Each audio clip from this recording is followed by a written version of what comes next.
Go ahead and put the meeting to order. Stay. Here.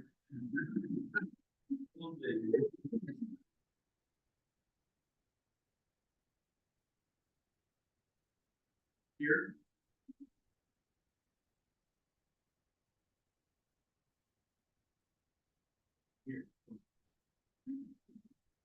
Here. Have a chance to review the minutes from the April 7th, 2025 meeting. Changes need to be made. Entertain a motion to approve. All those in favor? Opposed? Abstained? Now. Meetings over. Minutes are approved. If we have any visitors or public comments there, so why don't we just move on to new business and staff report?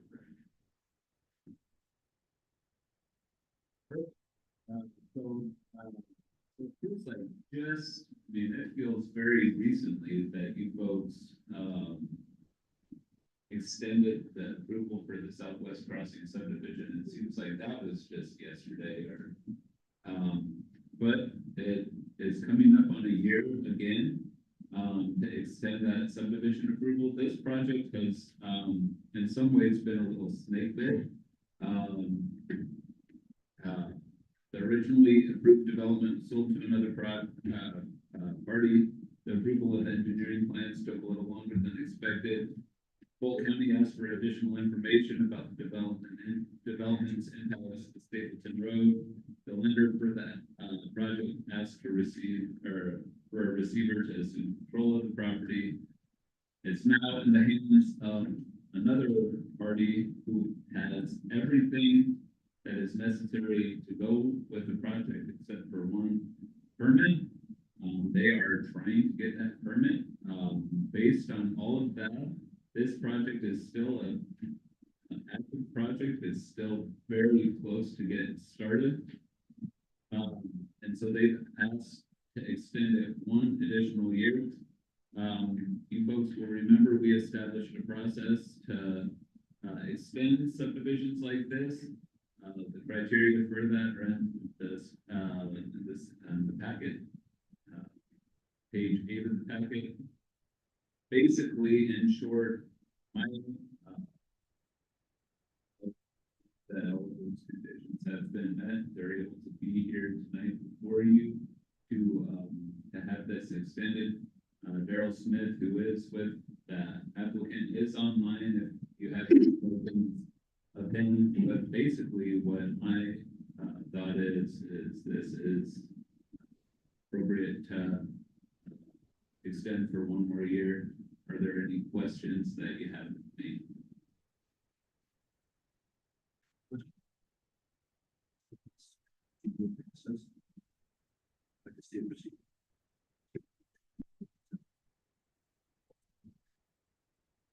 Yeah, that's the question of the applicant right now. Yes, if my wife get okay.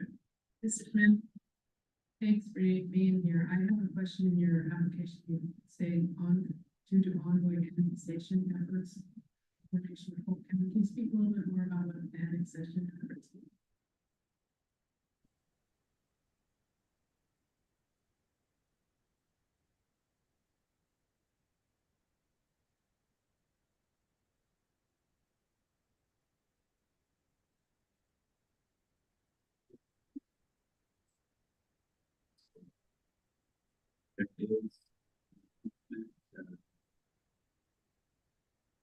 So the property is itself annexed. We annexed the property. The road is not annexed, and so we have gone through a process to annex 16th Street. Yes, 16th or Talmadge, whatever it is there. We have annexed that road. It was going through a jurisdictional transfer process with the county. Originally, we were trying to get a permit, or not us, but the applicant was trying to get a permit through the county to access that road. The county has concerns about the development's impact to Stapleton Road.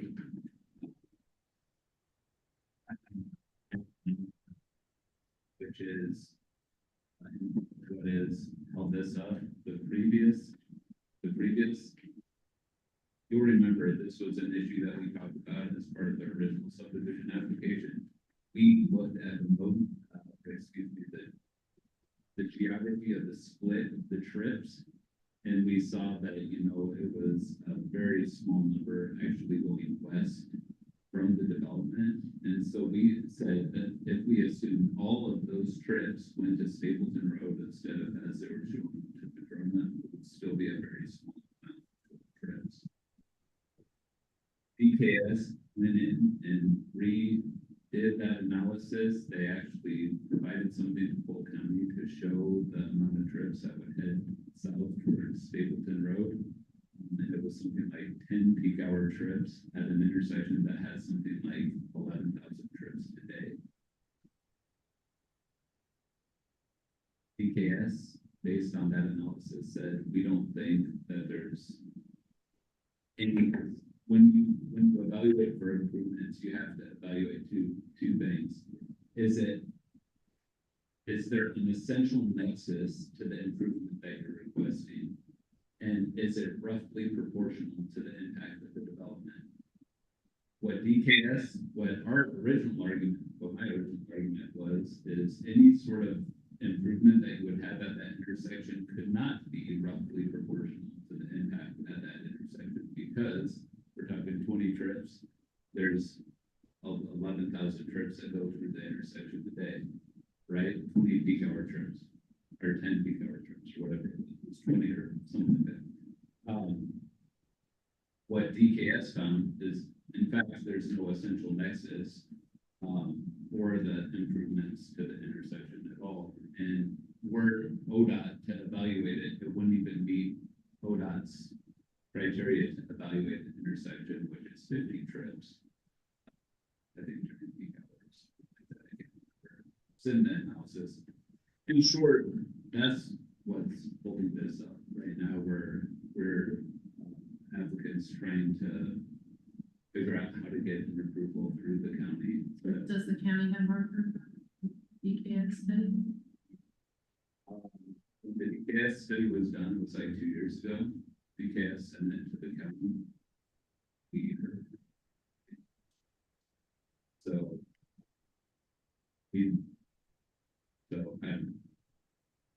This is the process that's getting gone through right now. Question, I don't want it to turn out to be like 70. Yeah. That you're putting in, putting in these developments and all of the traffic goes up. And it's going to impact, it will impact Stapleton and 99. Who's going to get stuck with that cost? You know, will the city of Independence have put aside some money for that? Or are they obligated to, since it's the development on the east side of the road that's adding more? So it's a good question. So right now, for future development of east of that, there will be another traffic impact analysis done in that.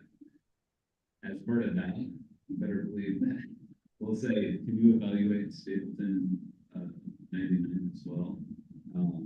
Which we'll know that to do. I mean, the fact of the matter is DKS did that analysis twice. They looked at Madrona Street, which I was more concerned about, and they found that Madrona was still good, and based on that analysis. And that original analysis had 100 lots within the subdivision instead of 7. So they overanalyzed, which was part of the reason why they, and at the time, the original subdivision, we talked to ODOT. You had concerns about this. And at that time, the traffic engineer for the region said, no, we don't have concerns about this. So,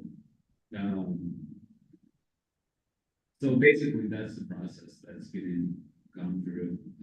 But it does beg the question. I mean, what she's asking is who's going to be on the hook, essentially.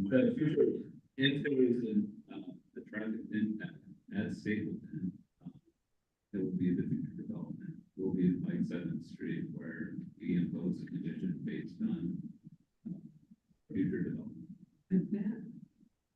never seemed fair to me that you impose it on the last development. That's added to that increase in traffic. Seems like if you're going to say, if there's going to be some imposition, it needs to be from the beginning, because we know it's going to add the traffic on that road. So some part of the distances and whatever to be set aside from every development from Ash Creek West, South Ash Creek West to County or West 16. I think the other problem though is that it's 99 at Stapleton, and so it's like well outside the city. So is The difference is one, But it's different though, because one looks at the density limits versus, and so it'd feel weird to like start looking at these, like, or start, I mean. Your voice well made, and I think that's probably,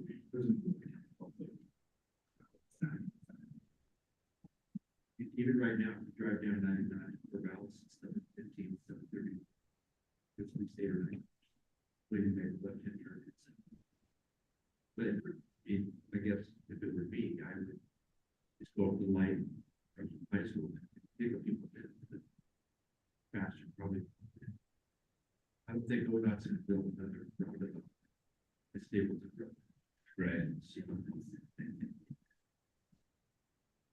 Like that.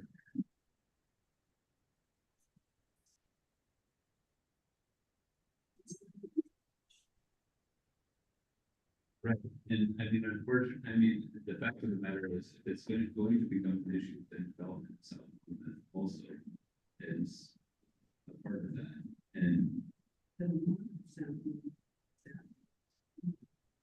That's got folks that could just as easily, I mean, proximity is, I mean, so perhaps it's a bigger conversation, and I would argue it's definitely a bigger conversation than this 67 subdivision. And then we talked about what is Chestnut with the.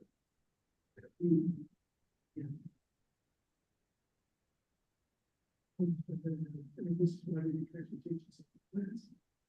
And the fact that this is outside city limits, you know, that for the most part, they know, like, we can talk about it in the next TSB update, but outside city limits, it makes it really hard to see.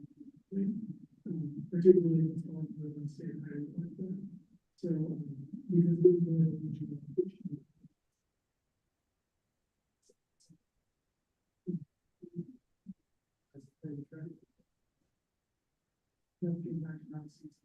it's also one of the distribution network, and we're going to some of these other roads that also connect to 99, and filters the traffic. And the fact of the matter is, we built our TSP thinking that there would be a southern arterial at some point to connect to someplace in Monmouth, which would completely alleviate the need for to go out to Stapleton, you know? So I mean, Monmouth has talked about building out in for a long time. We anticipate connecting at some point into Gwynn, in addition to Madrona. So what John's talking about in terms of the network is something that we're trying to.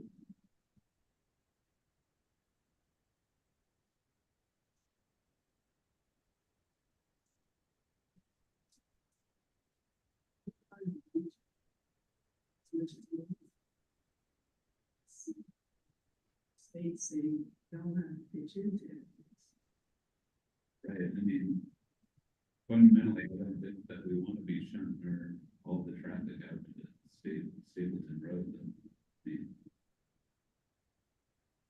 But it's a lot easier than going down the road when a lot of kids are riding to school. So This is hopefully an issue we can't get here. I mean, you're talking about why didn't Salem treating this intersection, then a lot of these folks go through Salem intersection, come from South Salem across the bridge, and then out that way.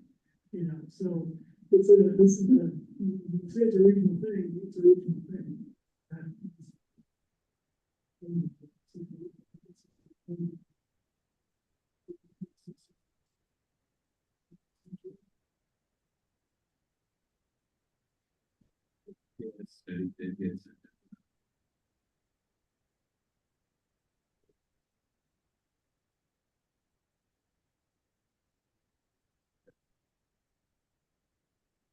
I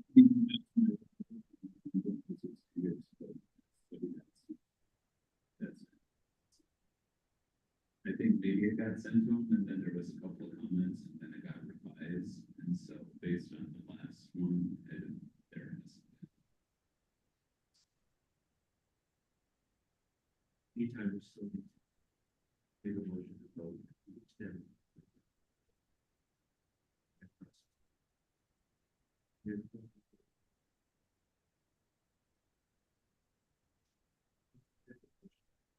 Page 9.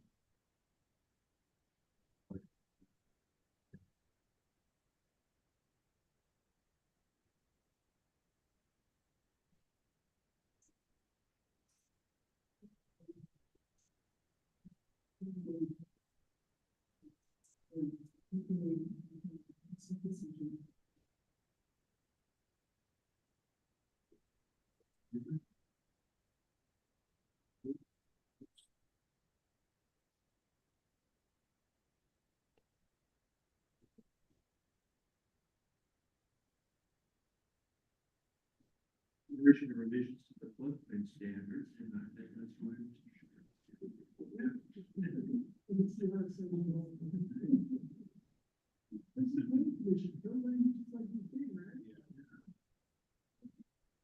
I think I've known one at some point, here or there, it's on Shelter Land. So the city's floodplain. Rarely used that title, but we don't do it.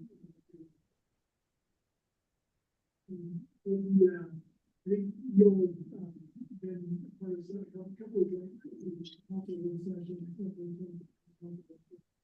talked about this pickup process. And so just a quick little background, so FEMA right now, FEMA is providing flood insurance for anybody who's in floodplain. As part of that, they create development standards for development in floodplains to ensure that those developments are relatively protected from floods and don't get washed away in terms of costs. Those regulations are essentially passed down to the local cities and counties, who don't have to actually be the ones to implement those rules in the consider elevated floodplain and just those types of things. In 2009, FEMA was sued because some environmental groups said essentially that by permitting sort of enabling development in the floodplain, they're not considering the damage done to endangered species habitat, specifically salmon. Essentially, by doing this, salmon, we use floodplains as refuge during high water events. There's a lot of different factors that play in that essentially benefit salmon with regard to floodplains. So this lawsuit was that by sort of enabling development floodplains, salmon. It went really well for a long time to do, but ultimately FEMA has come out on the wrong end. And so now we are trying to create new rules that will mitigate more.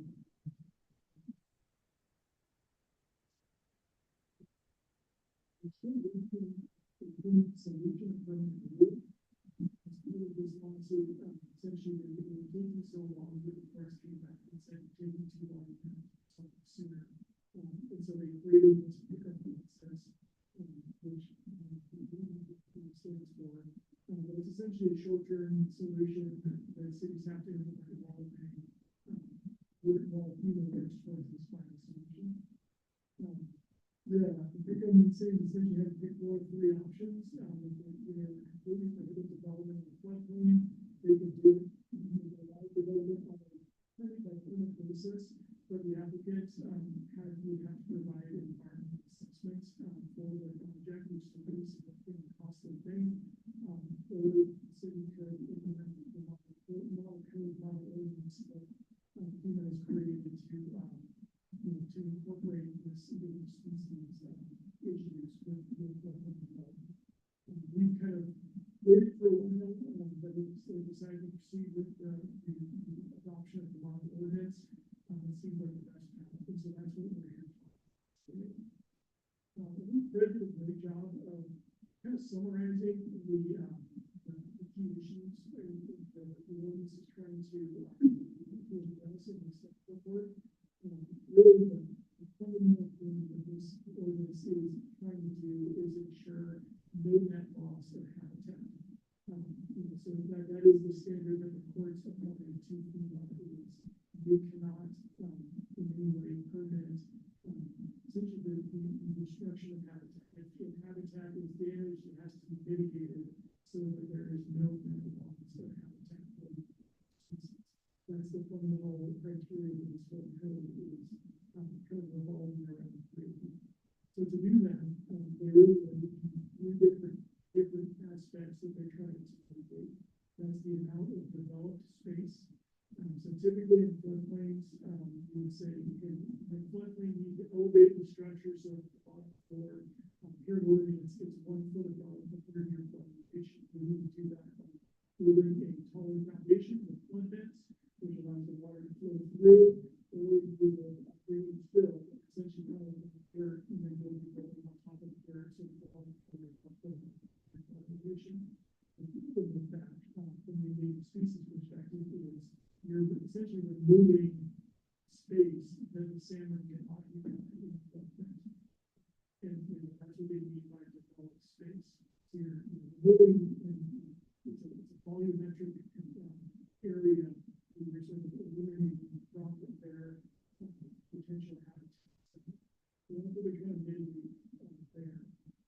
And you'll see in the code the way it's moving is you essentially have to excavate the different portions. So if you're going to create, 15 cubic yards of inaccessible space, the salmon, you've got to excavate somewhere else on the property that same 15 cubic yards of space to mitigate, to create that same amount of space.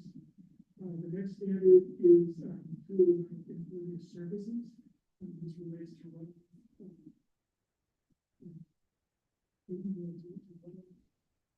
and the other side of that is creating permeable surface. So if you're doing like a driveway, you create a permeable paver, so you're not actually creating impervious surface, or you have to use structure, creating ropes, spinal soils, things like that to allow for better filtration. And then the third criteria is the number of trees lost in the floodplain.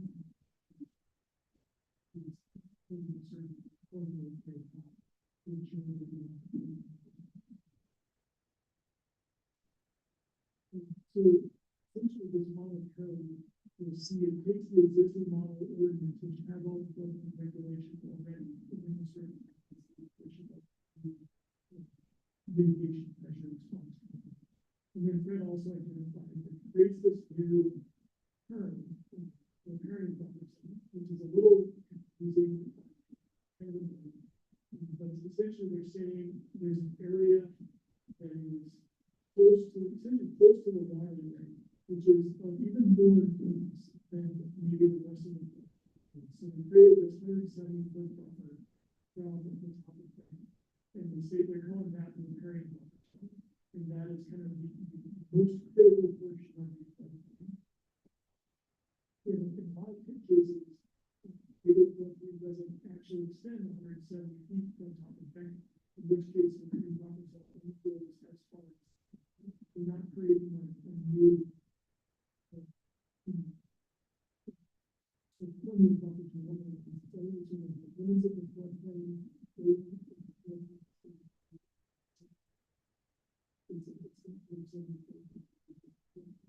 And there's some higher mitigation features to bring them for any development.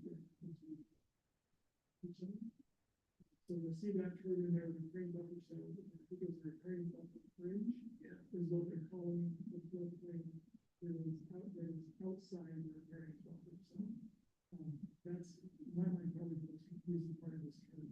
Just so this new term is It's really the, it's a really weird way to think about it. I feel like this model code is written very, very weird.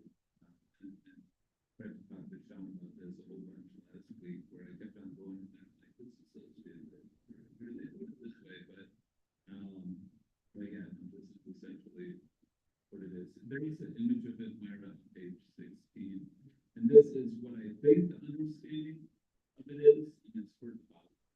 So the riparian buffer zone is, imagine this is the special flood hazard area, right? This blue, this entire blue area. So that's essentially a floodplain, special flood hazard area, floodplain, and a floodway. Actually. So that's that. If the special flood hazard area is within 170 feet of the stream, then it's called the riparian buffer zone. If it's more than 170 feet from the stream, it's called a riparian buffer zone fringe. I have asked if it's possible to potentially just call it a special flood hazard area within 170 feet of the stream or outside of 170 feet, because this whole idea of a riparian buffer zone that might or might not be 170 feet from the stream is completely confusing to me. Because it says 170 feet is riparian buffer zone, but that riparian buffer zone only applies if it's a special flood hazard area. But if it goes beyond 170 feet, then it's riparian zone fringe. It's like, it literally, I put this together and I'm like, typing it up, I'm trying to draw this picture here, like, maybe I don't understand this now. Looks good, but I think that this is what we're dealing with here. This is my understanding of what we're dealing with here, which makes me think this 170-foot buffer that they used to call the riparian buffer zone is a completely weird thing. We shouldn't even call it a riparian buffer zone. We should say special flood hazard area within 170 feet. But presumably there's no. I was gonna say, which brings me to the crux of this code issue is, we do have some latitude to make changes in here. They said, things like renaming the riparian buffer zone, I suspect will not be part of that latitude. I'm gonna push for it, right? So, the other thing I'll mention is, I think there's fairly clear mitigation measures that they've outlined for these three parts. There's actually a lawsuit ongoing, essentially cities in Oregon suing FEMA over this code because there's a few aspects that they argue are objective standards. The most difficult one is actually the one around impervious surfaces, because it's easy to measure the impervious surface, but how do you create impervious surface? And so they give you this, use great infrastructure techniques, but where's the ratio? Like 3,000 square feet surface, how much green infrastructure am I supposed to create in what way? There's not like a real clear objective.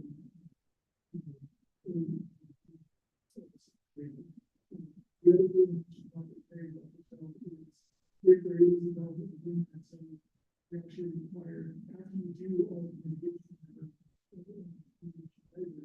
it's going to be an additional 5% of the impacted area. Very wonderful. Then equivalent 5% of the. It's sort of like in there, it's essentially that's their way of saying, we're getting for all these things, and we can't guarantee that these mitigation measures are going to create no net zero habitat.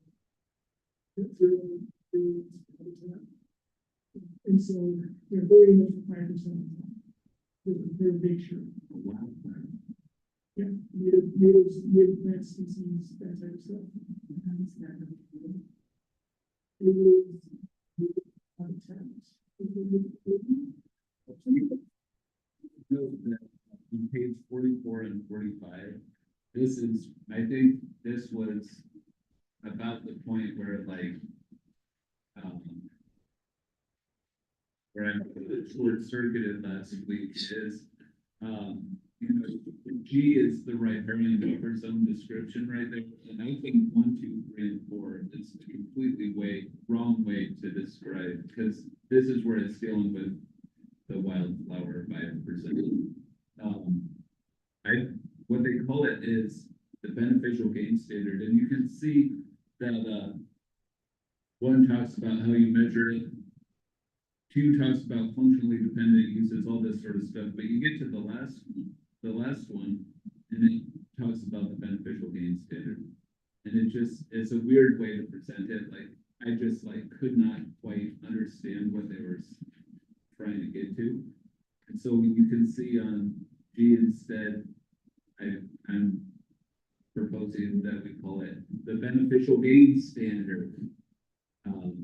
Which makes it more clear what it's actually trying to do. If it's a 5% upfront and talks about it in terms of beneficial gain, you can see that I'm trying to get rid of that riparian buffers of language, which is just very confusing from my perspective. So, Yeah, so then basically, it's just, it's.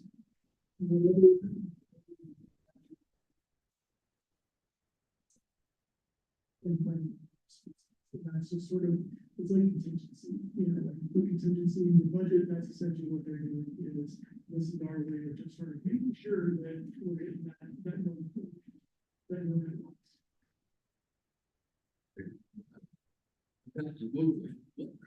What would cause something to activate the fringe area? So any kind of development, any kind of, that could But be. you're outside the 1/7. Oh, the fringe, so you're right, if you're within the floodplain, but outside the 170, then you would not be doing anything with the riparian fringe, and so that you would essentially not have to worry about that. no, that's not right. You're asking further out than 170. Yes. You're within the fringe. Yes, as long as you're still in the floodplain, Yeah. and you have to follow floodplain rules, you still have to mitigate the limit loss. You just don't lose the 5% additional, and there's slightly fewer trees that you have to plant to remove trees. But the fringe could be a low-lying area. And you see, even on Ash Creek, you see that there are spaces where it's lower. So that it gets flooded when the creek comes up at all. I mean, it's a small example, but it doesn't quite fit, but it does show you that creeks have all the meander spots. And those could flood, they would be more than 170 feet away from the creek where it is now. But it may be used to go there, and so there's just low-lying meander spot that could also be a wetland. Is how I read it.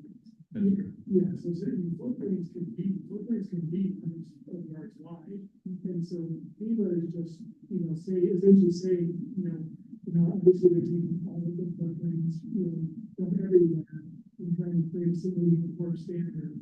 And so that's where they come up with saying, okay, within 170 feet of top of bank, that is sort of the most critical portion of the floodplain with regard to, sand habitat. And you're right, there could be places where there's essentially like an island, right next to the creek where it actually floods, there's like a little slough. It's gonna get missed by this. I mean, we'll still be in the floodplain, so you'll still have to follow floodplain development regulations, you'll still have to mitigate the amount of developed space, the total impervious surface, those types of things. You just won't have to do it quite to the same extent you would if you did that. So. When does this become? And we're, this even might go there. Yeah, so, Let's say it doesn't. and that is the kind of that's sure, so we're required to have this adopted by May 31st. We have, if we keep our schedule, we'll actually be adopting, so we figure that's probably, you're correct, actually.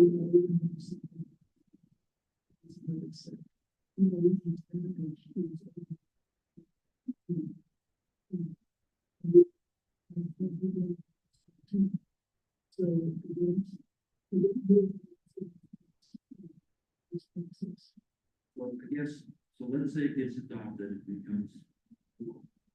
I know Ken should keep playing, but if you know, I was talking about this piece of property across the street. If somebody was to develop this one across the street, they have to do the mitigation. If this was in the floodplain, The properties across the street are outside. just outside. Yeah. So really, we're talking about just between the South Fork and North Fork and Ash Creek then? I mean, that is, our floodplains are along the river, so far in the floodplain, we really discourage anybody from. And then South Fork Bash Creek and the Mason Bash Creek, those are the two primary areas of floodplain. And even there, you know, South Fork Bash Creek is pretty channelized. So I don't expect to see a lot of, but of course, this is the problem. Development continue, that's development continue, small things not in the house. If you put concrete patio in the backyard, it's a floodplain, technically, you're gonna need to get it done. All these processes.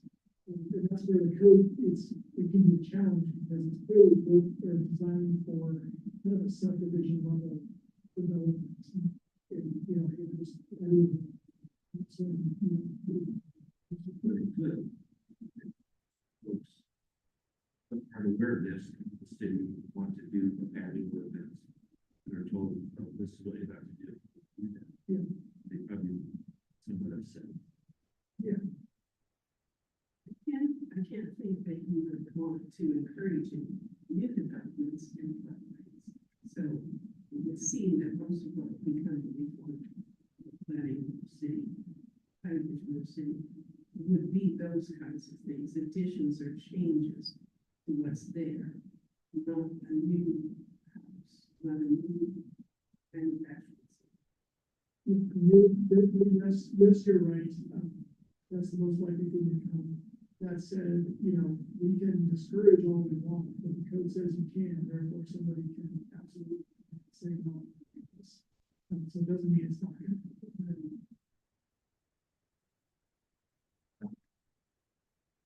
So Fred, your suggestion to change the term riparian buffer zone, beneficial gain standard, having to wait for FEMA to bless that, or?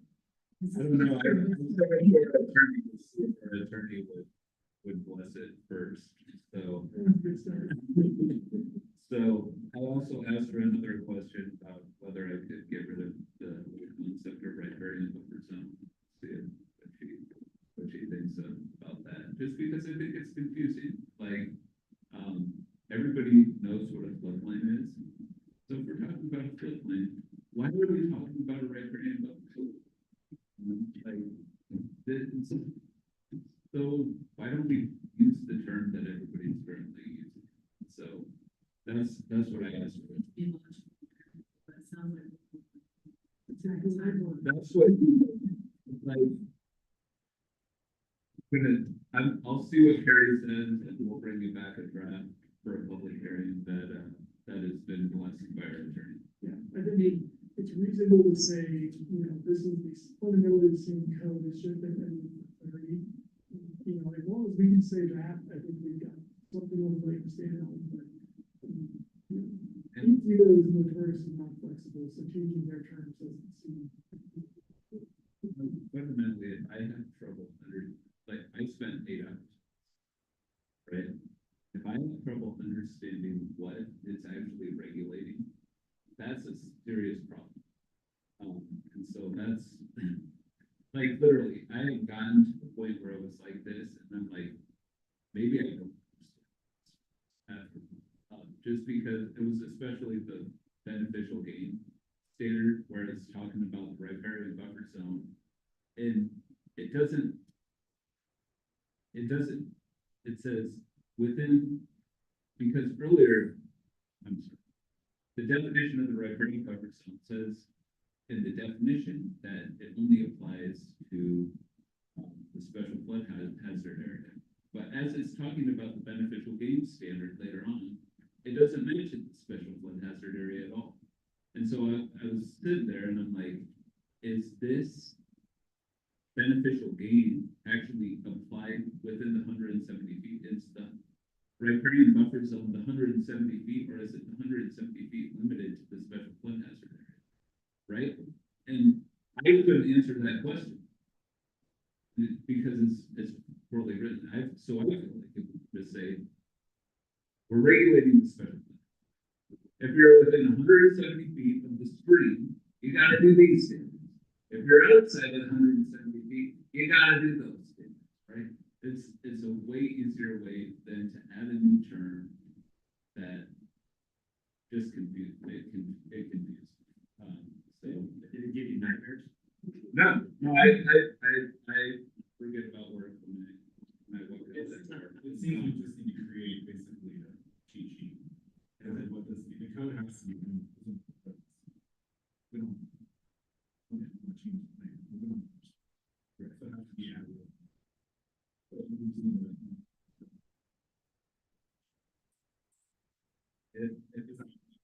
If that's the way that we have to go about it, then we'll go about it that way. I would prefer to write it in a way that we can understand rather than have it. And we need this. Yeah, that seems. We need, is there a motion? There's no motion. This will come back to you at your meeting of July. Is what we're planning. We'll hear back from the attorney, you know, do what we can to, you know, to make it more understandable. Most big claims, just give you all confused by things or want more information on something or don't understand how it works. Well, and then Fred, Sean, we really appreciate all the work he has done. This was a lot of cut and paste and instead of trying to understand what it meant. You're really good at that, Fred. You've done a lot of job on this really good. All right, any other questions of Fred or Sean?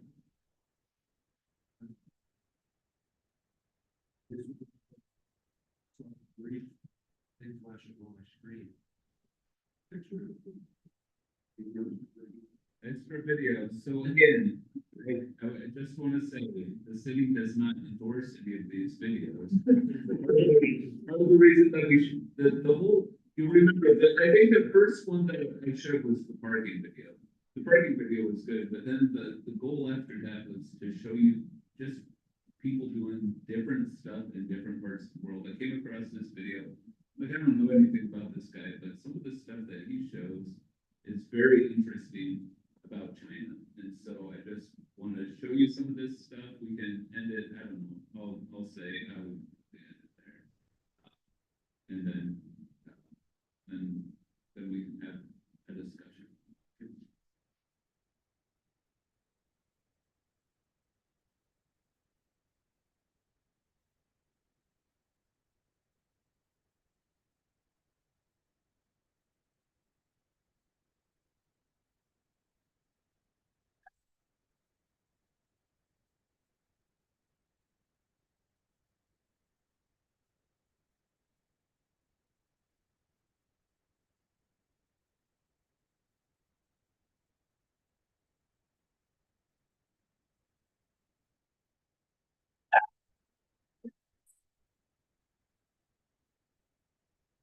To Shenzhen via what else but a high-speed train. Obviously, you have a fast rail service, 185 kilometers an hour, from city center to city center in 14 minutes, 1-4. How do you do that? By putting the whole thing completely into a tunnel, completely underground, can't see anything.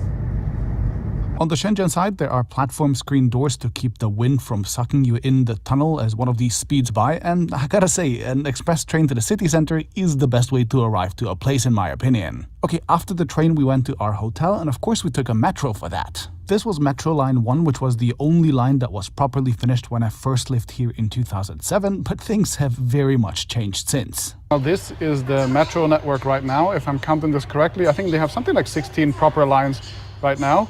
And that means they build one new line almost every year. Crazy. Indeed, the build-out of the metro system has been absolutely staggering, and that shows in many of the stations too. We are at Gangsha North Station, which is their newest and most modern metro station. There are, I think, 4 lines crossing here, and these look incredibly modern.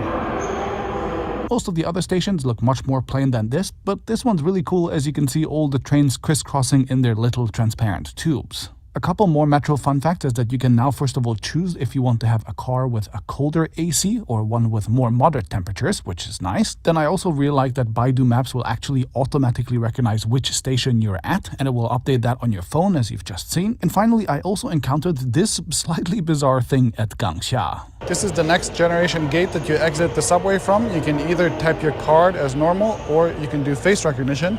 I guess it's not really a choice because it's going to try to recognize your face even if you don't have it set up. Kind of futuristic, kind of creepy. Now, sticking with public transportation for a while, I really like Shenzhen's buses, in large part because this was the first big city in the world that embraced fully electric city buses in 2018, and as a result, they're now super quiet.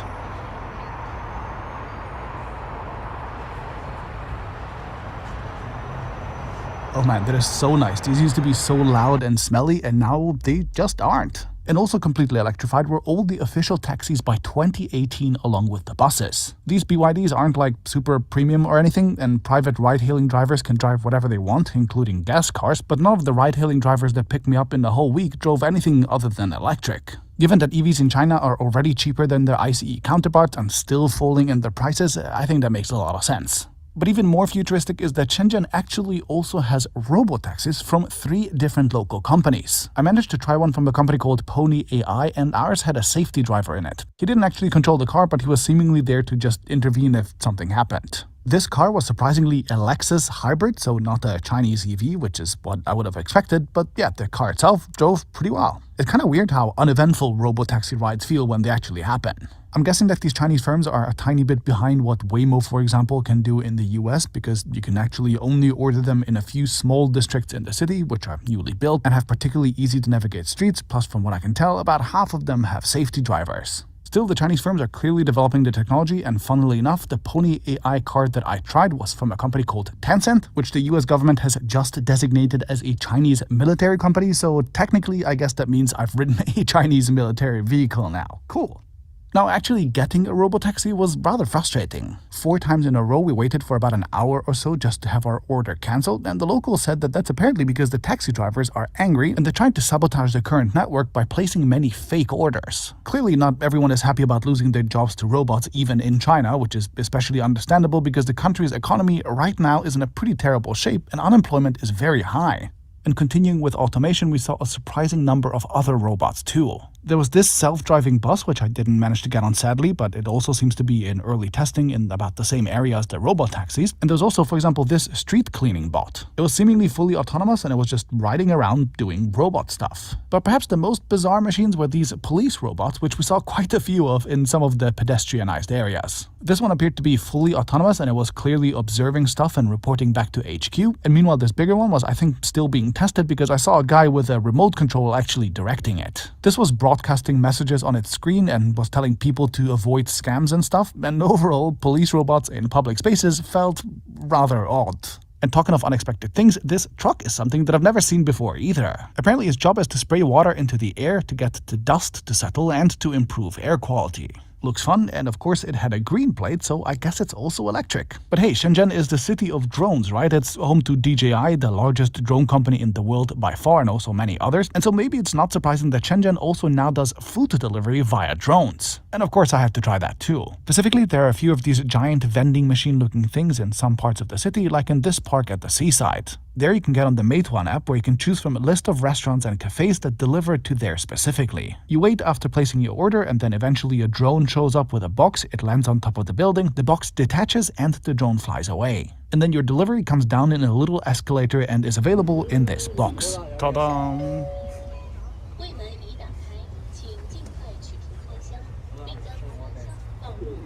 Comes in a recycling box. Those are the goods. Now there are instructions for how to get rid of the box. Ding ding. Delivered. Okay, we made it. Our tea/fruit drink from a drone. Cheers. For now, this too seems to be in a pretty early stage as the locals were all treating it like a novelty as well, and the service is also limited to just a few designated spots in the city like these parks where delivery might otherwise be complicated. We actually also managed to find the station where the packages were sent from, and this was in the middle of a busy restaurant area. You can see a regular delivery driver dropping off the food over there, then the orders get put into a drone box of sort, they get attached to a drone, and then they're sent off on their way. Also, it seems like every drone gets a battery swap here after its delivery. Now, I'd personally not necessarily want to have drones buzzing above me all day when I'm trying to chill in a park or something, but still I gotta say the service worked surprisingly well. We even saw them taking away the drone boxes, which are kind of reusable, so the trash doesn't seem to be much worse than a normal delivery either. Okay, and talking of food delivery, another mind-blowing thing about Shenzhen is that only electric scooters or mopeds are allowed. There are no gas-powered ones at all, which is probably the most important step for fighting noise pollution.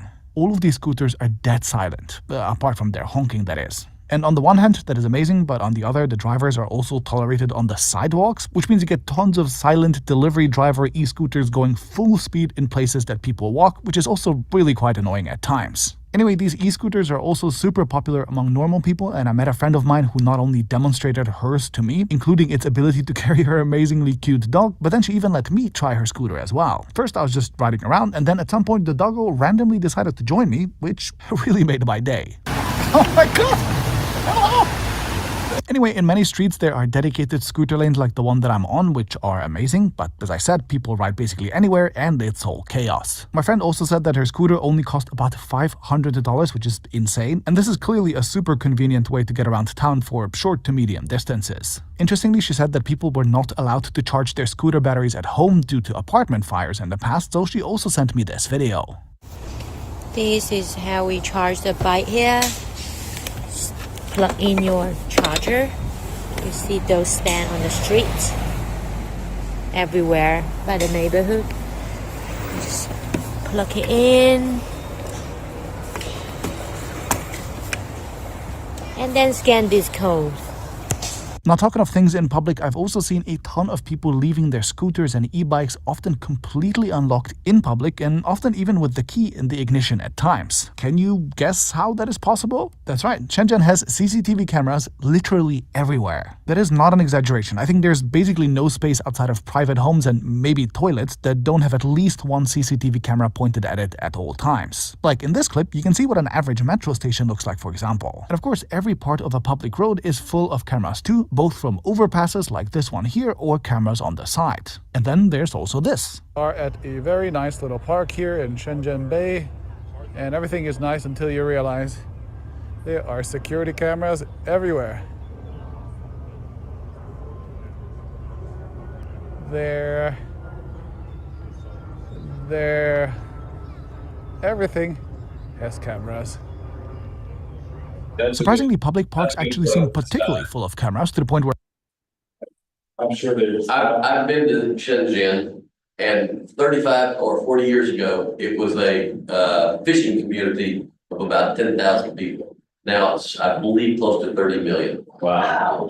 I'm sure they spent a lot of time on the floodplain. Yeah, and it's 170 inches. Right, yeah, right. Very. Maybe they could take over Penn Station in New York. Or not.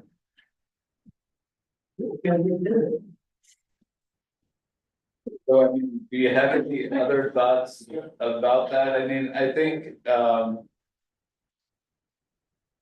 don't know, Nothing I want on YouTube. nothing you want to do. I'll take one of those police robots to enforce traffic on right away. Revenue generation. I got blown away, it was 2 years ago, I was on Oregon State's campus. And they had the little robots to deliver food to the doors, and go all over, and they, you gotta get out of the way, and watch out. That was pretty awesome. But then we used to have bikes rented, the little scooters, we go out and see those. So that was a short-lived adventure. The noise pollution thing is not interesting too, because I know like California banned food trucks, I think for yard equipment, for lawn equipment, that's just banning use sales of new equipment, but you can see that. You know, or after Washington does it, I'm sure we'll be next.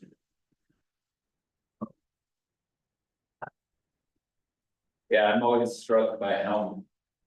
I mean, so much of the sound of the city is the sound of traffic, like, I mean, I've been so used to that forever, you know, I think at my house I grew up in. I could hear an interstate, right?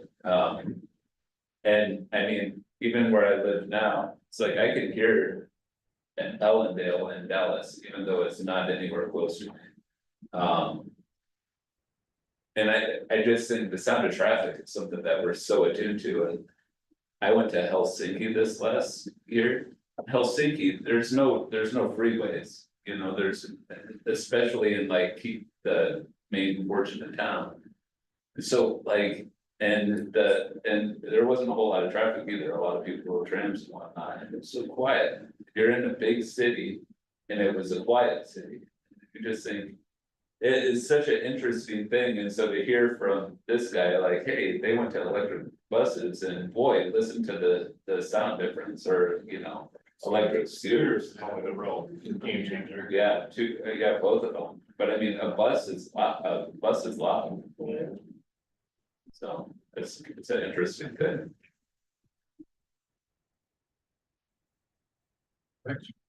Any more questions? If not, I'll entertain a motion for adjourn. So moved. Second. All those in favor? Aye. Opposed? I'm not abstaining. Okay. We're adjourned. Thank you, everyone. Yeah, thank you. And Sean, for Easy peasy.